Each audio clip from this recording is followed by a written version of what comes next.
So guys, एक अच्छा video create करने के लिए हमें वीडियो के साथ साथ ऑडियो की भी जरूरत पड़ती है, जो कि एक्चुअली में काफ़ी बड़ी प्रॉब्लम है। मतलब वीडियो का तो हम लोग देख लेते हैं, अच्छे कैमरेज आजकल मिल जाते हैं, स्मार्टफोन में मिल जाते हैं, तो वो प्रॉब्लम तो सॉल्व हो जाती है, लेकिन माइक की प्रॉब्लम वैसी की वैसी बनी रहती है। और कई बार तो ये भी नहीं पता चलता कि कौन सा माइक हमें यूज़ करना चाहिए, कौन सा सॉफ्टवेयर यूज़ करना चाहिए। ये सेलेक्ट करना थोड़ा सा टिपिकल भी है। अभी जो मैं यहाँ पर माइक यूज़ कर रहा हूँ, ये JBL ब्रांड का माइक है, और मैंने ये सोचा था कि अगर एक ब्रांडेड माइक यूज़ करेंगे तो ऑडियो से रिलेटेड जो भी प्रॉब्लम होती है वो सारी सॉल्व हो जाएंगी, बट ऐसा नहीं है।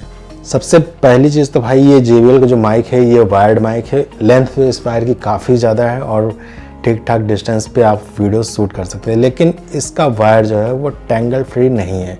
तो मतलब कि जितनी बार मुझे वीडियो शूट करनी पड़ती है, हर बार इसका तो सबसे पहले वायर मुझे अरेंज करना पड़ता है।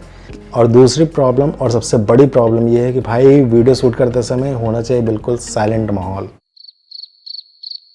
मतलब कि आपके बैकग्राउंड में कोई भी हलचल नहीं होनी चाहिए, बिल्कुल साइलेंट होना चाहिए, नहीं तो आपके बैकग्राउंड में जो नॉइज़ होगा वो भी इस माइक में कैप्चर होता है। और इस साइलेंट एनवायरनमेंट के लिए मुझे अपने रूम का फ़ैन भी ऑफ करना पड़ता है, जो कि अभी फ़िलहाल ऑफ है, और इस वजह से बैकग्राउंड में कोई नॉइज़ आपको नहीं सुनाई दे रही होगी। मतलब कि ये माइक जो है वो नॉइज़ कैंसिलेशन को सपोर्ट नहीं करता है, जो कि एक बहुत बड़ी प्रॉब्लम है किसी भी माइक के लिए। तो मैंने सोचा क्यों ना एक ऐसा माइक लिया जाए जो कि ये सारी की सारी प्रॉब्लम को सॉल्व कर दे।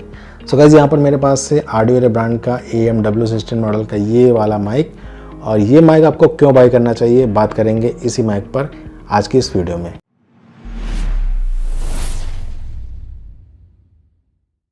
अगर हम यहाँ पर अपने इस माइक के फीचर्स की बात करते हैं तो भाई सबसे पहली चीज़ तो इसमें आपको मिल जाता है crystal clear sound quality. JL DSP chipset के साथ यहाँ पर ये माइक आता है, जो कि आपके बैकग्राउंड नॉइज को काफ़ी ज़्यादा मिनिमाइज करता है। अगला फीचर यहाँ पर इसमें कनेक्टिविटी आपको काफ़ी ज़्यादा फास्ट मिलता है, बिल्कुल एफर्टलेस। मतलब कि आपको सिंपली अपने स्मार्टफोन में इसको प्लग और प्ले करना है, इंस्टेंटली कनेक्ट हो जाता है। इसमें आपको कोई भी एप्लीकेशन या फिर ब्लूटूथ की ज़रूरत नहीं पड़ती है। और इसका जो ओमनी डायरेक्शनल पिकअप फीचर है तो काफ़ी कमाल का है। मतलब कि ये हर एंगल पर आपके वॉइस को पिक करता है। ये बिल्कुल भी मैटर नहीं करता है कि आप व्लॉगिंग कर रहे हैं या फिर कोई वीडियो स्ट्रीम कर रहे हैं। इस माइक के रिसीवर और ट्रांसमीटर की कनेक्टिविटी का जो रेंज है, कंपनी का क्लेम है 20 मीटर, जो मेरे हिसाब से काफ़ी ज़्यादा है। ये माइक आता है अल्ट्रा लो लेटेंसी के साथ, मतलब कि आपके वॉइस और रिकॉर्डिंग के बीच का जो डिफरेंस है वो बिल्कुल ज़ीरो है। तो चलिए करते हैं फटाफट से इस माइक की अनबॉक्सिंग और देखते हैं हमें इसके अंदर क्या देखने को मिलता है।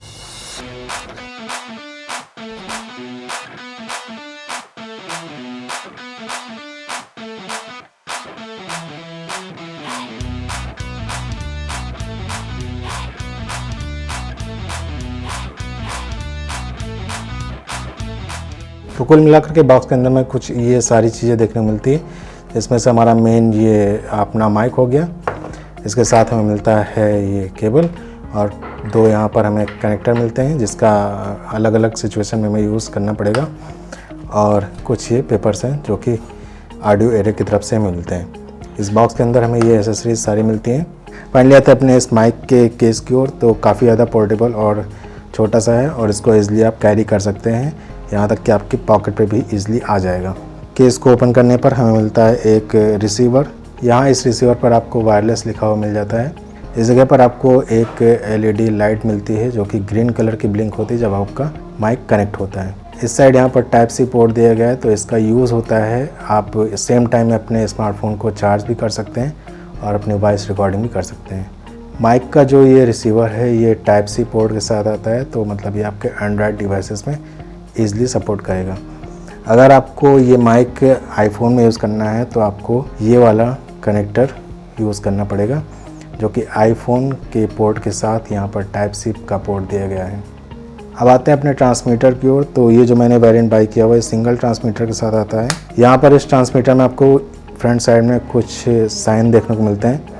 यहाँ पर जो पहला साइन है ये है इसका कनेक्टिविटी का, सेकंड इसमें दिया गया ये माइक का है, थर्ड यहाँ पर जो है ये इको का है, और लास्ट में जो है ये बैटरी इंडिकेशन के लिए दिया गया है। नीचे की ओर यहाँ पर दो पिन और दिए गए हैं जो कि इसको चार्जिंग के लिए दिया गया है। ऊपर की ओर यहाँ पर हमारा माइक है। इस साइड यहाँ पर हमें Type-C का एक और पोर्ट मिलता है जिसका यूज़ अभी हम आगे बताएंगे आपको क्या होता है। इस जगह पर यहाँ पर हमें एक बटन मिलती है जो कि डिफरेंट मोड को सेट करने के लिए दिया गया है। और ये है वायरलेस यहाँ पर लिखा हुआ, जो कि एक क्लिप है जिसकी हेल्प से हम इसको अपने कपड़े में लगा सकते हैं। चार्जिंग केस की बात करते हैं तो ये 300 mAh बैटरी के साथ आता है, तो 24 आवर का बैटरी बैकअप ये आपको इजीली दे देगा, जो कि इस कंपनी का क्लेम है। और जो ये ट्रांसमीटर है ये आता है 40 mAh की बैटरी के साथ, जो कि इजीली आपको 4 to 6 आवर का बैकअप दे देगा। इस केस के फ्रंट साइड में हमें एक LED डिस्प्ले देखने को मिलता है, जो कि इस केस की बैटरी परसेंटेज को दिखाता है। यहाँ पर इस ट्रांसमीटर में हमें जो लाइट देखने को मिलती है बैटरी की ग्रीन कलर की जलती हुई दिखती है। इसका मतलब आपका जो बैटरी लेवल है वो 70 to 100% है। जब ये लाइट येलो कलर की होती है तो इसका मतलब आपका बैटरी जो है वो 30 to 70% का होगा, और रेड कलर की लाइट का मतलब 30% से कम आपकी बैटरी चार्ज है। अब एक बार इसको हम अपने स्मार्टफोन से कनेक्ट करके भी आपको दिखा देते हैं। इस बटन को हमें एक बार होल्ड करके रखना होगा, तो यहाँ पर लाइट देखिए ब्लिंक करनी स्टार्ट हो गई। ग्रीन कलर की जो लाइट है कनेक्टिविटी की लाइट है, ये ब्लिंक करे, इसका मतलब अभी हमारा ट्रांसमीटर कनेक्ट नहीं है। इसके लिए हमें सिंपली अपने स्मार्टफोन को लेना है और इस रिसीवर को इसमें लगा देना है। अभी यहाँ पर रिसीवर में लगाने के बाद भी यहाँ पर लाइट ब्लिंक नहीं कर रही है, तो इसका मतलब हमारे स्मार्टफोन में कुछ सेटिंग करनी पड़ेगी। अगर आप एंड्रॉयड यूज़र है तो आप ध्यान में रखिएगा, अगर आपका OTG यहाँ पर ऑफ है तो इसको आप ऑन कर लीजिएगा। OTG को ऑन करते ही यहाँ पर देखिए ग्रीन कलर की लाइट जल गई और ये स्टेबल है, और हमारे रिसीवर का और ट्रांसमीटर दोनों की जो लाइट है दोनों ही स्टेबल है, तो इसका मतलब ये कनेक्ट हो चुका है। इस ट्रांसमीटर के साइड में जो ये Type-C का पोर्ट दिया गया है, इसका यूज़ क्या होता है उसको मैं बता देता हूँ। यहाँ पर हमें जो मिलता है इसके साथ एक कनेक्टर Type-C टू ऑडियो का 3.5 mm का, इसको सिंपली यहाँ पर कनेक्ट कर देना है और यहाँ पर हमें लगा देना है अपना हेडफोन। कुछ इस तरीके से कनेक्टिविटी कंप्लीट हो जाती है और इसके थ्रू हम लोग लाइव चेक कर सकते हैं कि हमारा जो वॉइस का आउटपुट होगा वो कैसा निकल करके आएगा। सो गाइस, अब नंबर आता है इस माइक की टेस्टिंग का। तो अभी फ़िलहाल जो मेरी वॉइस रिकॉर्ड हो रही है वो इस JBL के माइक से हो रही है, तो अभी आप बैकग्राउंड की नॉइज़ सुन सकते हैं। यहाँ पर मैंने फ़ैन को ऑन कर दिया है और फ़ैन ऑन करते समय आपको उसकी नॉइज़ प्रॉपर सुनाई दे रही होगी। अब एक बार अपने इस माइक को कनेक्ट करके मैं आपको दिखाता हूँ इसका क्या रिज़ल्ट निकलता है। सो गाइस, फिलहाल मैंने अपने इस ऑडियो वाले माइक को कनेक्ट कर लिया है। रूम का फ़ैन अभी भी ऑन है प्रॉपर उसी स्पीड से।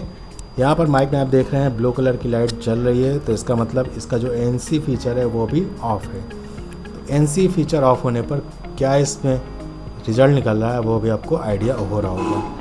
अब एक बार इसका मैं ANC फीचर करता हूँ ऑन, तो इसको सिंपली एक बार फिर से प्रेस करते हैं।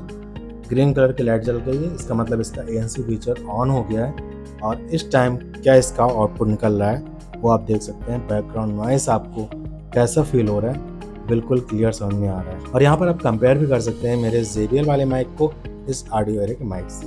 जैसे मैंने आपको बताया, बटन को 2 बार प्रेस करने पर ये म्यूट हो जाता है, और 2 टाइम इसको फिर से मैंने इसका माइक अनम्यूट कर दिया है, और इस बटन को 3 टाइम प्रेस करने पर ये चला जाता है इको मोड पर। तो इको मोड का इसका क्या रिजल्ट निकलता है वो भी आप सुन सकते हैं।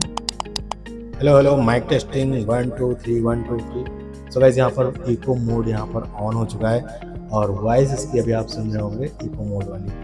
क्या कमाल का यहाँ पर आउटपुट निकल के आ रहा है इसका इको मोड का। सो गाइस, अब बात करते हैं इस माइक के कॉन्स की। तो इस माइक में मुझे सिर्फ एक ही प्रॉब्लम समझ में आ रही है, वो है इसकी लाइट्स। इस माइक में जो भी लाइट्स चलती हैं वो ग्रीन कलर की हैं, और ग्रीन कलर होने की वजह से क्रोमा पर जब भी आप कोई वीडियो शूट करेंगे तो वहाँ पर आपको ये एरिया फेड होता हुआ दिखेगा, जिसको एडिट करने में आपको काफ़ी ज़्यादा प्रॉब्लम आएगी। तो इसको यूज़ करने का तरीका ये है कि इस क्लिप वाले एरिया को आपको रखना होगा फ्रंट साइड में, और लाइट वाले एरिया को रखना होगा अंदर की ओर, कुछ इस तरीके से।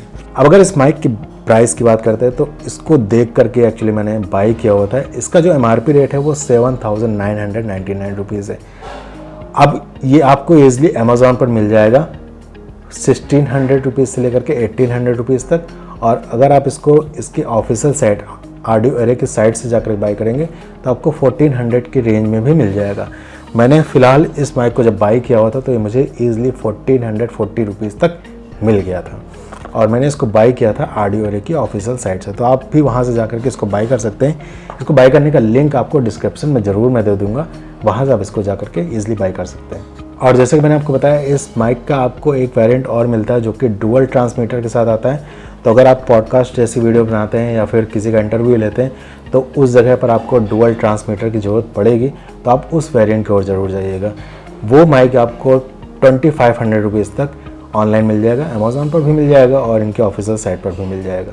सो फिलहाल गाइस, आज की इस वीडियो को रखते बस यही तक। आई होप आपको वीडियो इंटरेस्टिंग और इन्फॉर्मेटिव लगी होगी। वीडियो इंटरेस्टिंग इन्फॉर्मेटिव लगी हो तो लाइक करके चैनल को सब्सक्राइब करना मत भूलिएगा। मिलते हैं आपसे नेक्स्ट वीडियो में, तब तक के लिए bye bye, have a nice day, take care दोस्तों।